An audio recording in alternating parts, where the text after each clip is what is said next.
ચાલો વિદ્યાર્થી મિત્રો, સરસ મજાના વિડીયોની આજે આપણે શરૂઆત કરીએ છીએ અને આજનો ટોપિક જે છે તે એકદમ મજેદાર થવાનો છે. શા માટે? તો કે આજે આપણે કંઈક યુનિક લઈને આવીએ છીએ. All tense in a video. બધા એક સાથે બધા કાર્ડના ભૂકો બોલાવવાનો છે આજે. એવી રીતે સરસ મજાની રીતે શીખવાના છે. બધા જો જે 1 to 12 બધા કાર્ડ જે છે તે પરફેક્ટ રીતે આપણે શીખવાના છે. અને એક વાક્ય જે છે તે કઈ રીતે અંગ્રેજી થાય છે તે આપણે જોઈશું.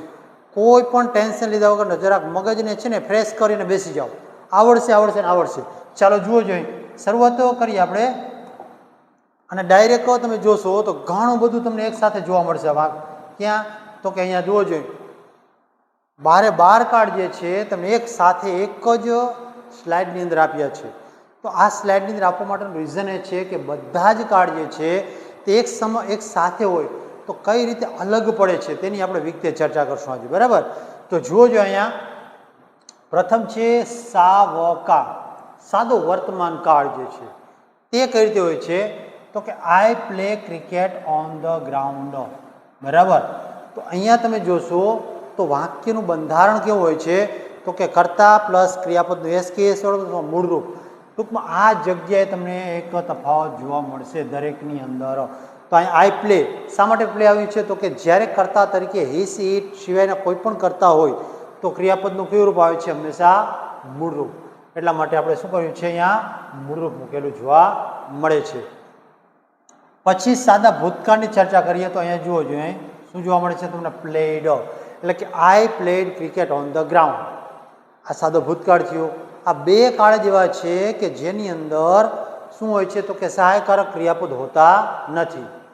બે કાળ, સાદો વર્તમાન કાળ અને સાદો ભૂતકાળ, આ બે ખાસ યાદ રાખવાના છે. કેમ કે ક્યાંય તમને જુઓ વિધાન વાક્યની અંદર સહાયકારક ક્રિયાપદ જોવા મળશે નહીં. એની અસર સીધી ક્યાં જોવા મળશે? તો કે મુખ્ય ક્રિયાપદ ઉપર જ જોવા મળે છે. ત્યાર પછી જોઈએ સાદો ભવિષ્યકાળ, સિમ્પલ ફ્યુચર ટેન્સ. તો અહીંયા શું કીધું? I will play cricket on the ground. અહીંયા જુઓ જોઈએ શું આવ્યું છે? તો કે વિલ છે તે સહાયકારક ક્રિયાપદ તરીકે અહીંયા વપરાયું છે. અને એકદમ સિમ્પલ વાક્ય જે છે તે આપણે સમક્ષ રજૂ થયું છે. તો આ સાદું ભવિષ્યકાળનું વાક્ય છે. ત્યાર પછીની વાત કરીએ તો ચાવકા, એટલે કે ચાલુ વર્તમાન કાળ. બરાબર? ચાલુ વર્તમાન કાળનો શું છે? તો કે કોઈ પણ ચાલુની વાત આવે એટલે બરાબર આઈએનજી આવે. શું આવે? ક્રિયાપદનું આઈએનજી વાળું રૂપ. તો અહીંયા જુઓ જોઈએ, I am playing cricket on the ground. હું ક્રિકેટ રમી રહ્યું છું તો કે ગ્રાઉન્ડ પર. આ પ્રમાણે. તો અહીંયા પણ સહાયકારક ક્રિયાપદ જે છે તે એમ આવે છે, ઇઝ આવે છે અને આર આવે છે. 3 આવે. તો આઈની સાથે એમ આવે, હી સી ઇટની સાથે ઇઝ આવે અને કેની સાથે? વી યુ અને ધેયની સાથે આર. તો આ રીતે 3 વિભાગમાં વિભાજિત થાય છે. ત્યાર પછી સાદો ભૂતકાળ. સાદા ભૂતકાળની અંદર શું હોય છે? તો કે જે રીતે અહીંયા એમિઝાર આવતું હતું તે રીતે અહીંયા તમે જોશો તો માત્ર શું ફેરફાર હશે? તો કે વોઝ અને વર જોવા મળશે. બરાબર? તો શું કીધું? I was playing cricket on the ground. હું ક્રિકેટ રમી રહ્યો હતો ગ્રાઉન્ડમાં. આ પ્રમાણે. પછી ચાભકા, ચાલુ ભવિષ્યકાળ. એકદમ સિમ્પલ. જે રીતે ચાલુ સાદો વર્તમાન, સાદો ભવિષ્યકાળ હતો તે જ રીતે માત્ર એક નાનો એવો તફાવત કરી દો એટલે શું બની જશે? સીધો ચાલુ ભવિષ્યકાળ. જુઓ જો અહીંયા વિલ, અહીંયા બી પ્લસ આઈએનજી આવી જશે. તો I will be playing cricket on the ground. શું આવી જાય છે? તો કે બી પ્લસ આઈએનજી એટલે બની જાય ચાલુ ભવિષ્યકાળ. ત્યાર પછી જુઓ જોઈએ પૂર્ણ વર્તમાન કાળ. પૂર્ણ વર્તમાન કાળની અંદર શું હોય છે? તો કે ક્રિયાપદનું ભૂતકૃદંત રૂપ હોય છે.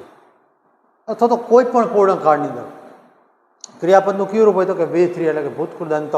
તો જુઓ જો અહીંયા I have played cricket on the ground. તો અહીંયા તમે જુઓ જો હેવ છે તે સહાયકારક ક્રિયાપદ છે અને પ્લેડ મુખ્ય ક્રિયાપદની પાછળ ઈડી લાગેલું જોવા મળે છે. બરાબર? તો આ છે પૂર્ણ વર્તમાન કાળ. અને પૂર્ણ ભૂતકાળની ચર્ચા કરીએ તો I had played cricket on the ground. અહીંયા બંનેમાં ફરક માત્ર એક જગ્યાએ જોવા મળશે. ક્યાં? તો કે અહીંયા જુઓ જોઈએ આમાં તમને હેવ જોવા મળે છે અને આની અંદર શું મળે છે? તો કે હેડ. બરાબર? પછી પૂર્ણ ભવિષ્યકાળની અંદર શું છે? તો કે અહીંયા મુખ્ય ક્રિયાપદ અને સહાયકારક ક્રિયાપદની વચ્ચે શું આવી જાય છે તો કે હેવ. અને ફર્ક બીજો એ શું છે તો કે આઈ વિલ હેવ પ્લેઇડ. અહીંયા ભવિષ્યકાળની અંદર પણ શું જોવા મળશે તો કે ક્રિયાપદનું ભૂતકૃદંતનું રૂપ જોવા મળશે. તો વાક્ય આ રીતે બને છે I will have played cricket on the ground. ત્યાર પછી પૂર્ણ ચાલુ વર્તમાન કાળ અથવા તો ચાલુ પૂર્ણ વર્તમાન કાળ કહો તો પણ ચાલે, બેમાંથી એક. હવે અહીંયા શું હશે તો કે પૂર્ણ કાળની નિશાની માટે ભૂતકૃદંત આવે છે અને ચાલુ કાળની નિશાની માટે આઈએનજી વાળું રૂપ એટલે કે વર્તમાન કૃદંત. તો અહીંયા વર્તમાન કૃદંત અને ભૂતકૃદંતની સાથે સાથે સહાયકારક ક્રિયાપદ તમને જોવા મળશે. તો ત્રણ બાબતે અહીંયા જોશું આપણે કે કઈ કઈ ત્રણ છે તે. તો જુઓ આ હેવ છે તે શું છે તો કે સહાયકારક ક્રિયાપદ છે. પછી આ બીન છે તે શું છે તો કે ભૂતકૃદંતનું રૂપ છે અને આઈએનજી વાળું પ્લેઇંગ જે છે તે ચાલુ કાળનું રૂપ છે એટલે કે વર્તમાન કૃદંતનું. તો I have been playing cricket on the ground આ પ્રમાણે. બરાબર. તો તમે જુઓ છો કે કઈ રીતે વાક્ય બને છે. ચાલો ત્યાર પછી પૂર્ણ ચાલુ ભૂતકાળ. પૂર્ણ ચાલુ ભૂતકાળમાં માત્ર હેવ આવે છે એની જગ્યાએ શું આવી જશે હેડ. તો શું થાય આઈ had been playing. I had been playing. બરાબર. તો કે આ પૂર્ણકાળની નિશાની આ ચાલુ કાળની નિશાની બંને ભેગા થઈ ગયા. I had been playing cricket on the ground આ પ્રમાણે. પછી પૂર્ણ ચાલુ ભવિષ્યકાળ. પૂર્ણ ચાલુ ભવિષ્યકાળ કઈ રીતે બને છે તો કે અહીંયા તમે જોશો તો બે સહાયકારક ક્રિયાપદ એક સાથે જોવા મળશે તમને. પણ આ જે છે તે અલગ રીતે હેવ છે તે પૂર્ણ માટે આવે છે તો જરૂરી બને છે. તો I will have been playing cricket. I will have been playing cricket on the ground. તો આ છે દરેક કાળનું વાક્ય જે છે તે કઈ રીતે બને છે. હવે આપણે એક એવું વાક્ય લઈ અને દરેક કાળની અંદર રૂપાંતર કરવાનો પ્રયત્ન કરીએ અને તમે જુઓ કે કઈ રીતે વાક્ય છે તે એક કાળમાંથી બીજા કાળમાં ફરે છે. ચાલો એક વાક્ય આપણે લઈ લઈએ અને એ વાક્ય જે છે તે શું લઈશું તો કે પહેલાં સાદા વર્તમાન કાળની વાત છે. બરાબર. સાદા વર્તમાન કાળની વાત છે તો શું વાક્ય લઈશું આપણે તો વાક્ય લઈએ કે ગૌરી. બરાબર. ગૌરી આપણે એક નામ લીધું છે તો સાદો વર્તમાન કાળ છે તો શું આવે ક્રિયાપદનું એસ કે એ સ્વરૂપ આવશે તો અહીંયા આપણે કહીએ મેક. પરંતુ સાદા વર્તમાન કાળમાં ત્રીજો પુરુષ એક વચ્ચેની સાથે એસ કે એસ આવે તો આપણે મેકની પાછળ શું બના લગાવીશું અહીંયા મેક્સ. ગૌરી મેક્સ ચપાટી. બરાબર. ગૌરી શું બનાવે છે તો કે રોટલી બનાવે છે. સાદા ભૂતકાળની અંદર ચર્ચા કરીએ તેની અંદર તો આપણે શું કહીશું અહીંયા કે ગૌરી મેક્સ છે આ મેક્સ એની જગ્યાએ શું આવી જશે તો કે મેડ. બરાબર. એનું ભૂતકાળનું રૂપ મેડ ચપાટી. બરાબર. ત્યાર પછી સાદા ભવિષ્યકાળની ચર્ચા કરીએ તો શું થશે તો આપણે કહીએ કે ગૌરી વિલ મેક ચપાટી. બરાબર. તો જુઓ કે સાદો વર્તમાન કાળ અને સાદો ભૂતકાળ અને સાદો ભવિષ્યકાળ અહીંયા તમે જુઓ છો તો આ ત્રણ અક્ષર જે છે તેના આધારે આપણે નક્કી કરી શકીએ. બરાબર. ત્રણ અક્ષર નહીં પણ ત્રણ શબ્દો. બરાબર. કે ભવિષ્યકાળનું વાક્ય છે તે કઈ રીતે બને, ભૂતકાળનું કઈ રીતે બને છે અને વર્તમાન કાળનું કઈ રીતે બને છે. ચાલો તો આ છે. અને ત્યાર પછી વાત કરીએ બરાબર ત્યાર પછીની વાક્યની વાત કરીએ તો શું છે ચાવકાળ. ચાલુ વર્તમાન કાળ. તો ચાલુ વર્તમાન કાળની વાત કરીએ તો શું આવશે ગૌરી ઇઝ મેકિંગ ચપાટી. ગૌરી રોટલી બનાવી રહી છે. આ રીતે. ચાલુ ભૂતકાળની વાત કરીએ તો શું થશે ગૌરી વોઝ મેકિંગ ચપાતી. બરાબર. તો આ રીતે. ત્યાર પછી ચાલુ ભવિષ્યકાળની ચર્ચા કરીએ તો શું થશે ગૌરી વિલ પછી શું આવશે be. Gauri will be making chapati. Making chapati. તો આ ત્રણે ત્રણ કાળ સાદા અને 3 કાર્ડ ચાલુ. તો દરેકની અંદર તમે જુઓ છો કે કઈ રીતે અથવા તો કઈ જગ્યાએથી ઓળખાય છે, તો કે માત્ર આ બાબતો જે છે તે આપણા માટે મહત્વપૂર્ણ સાબિત થાય છે, જે અંડરલાઈન કરેલી છે તે. વિદ્યાર્થી મિત્રો, તમે પણ એક આવું વાક્ય લેશો અને બધા જ કાર્ડની અંદર આ વાક્યને રૂપાંતર કરશો એટલે ઓટોમેટિક ખ્યાલ આવશે કે કઈ રીતે એક કાર્ડમાંથી બીજા કાર્ડમાં વાક્ય છે તે ફરે છે અને કાર્ડને ઓળખતા તમે થઈ જશો. ચાલો, ત્યાર પછીના કાર્ડની વાત કરીએ તો તે લઈએ પૂર્ણ વર્તમાન કાળ. તો પૂર્ણ વર્તમાન કાળના વાક્યની ચર્ચા કરીએ તો શું આવશે કે ગૌરી, પૂર્ણ વર્તમાન કાળની તો શું આવે, હેવ અથવા હેઝ.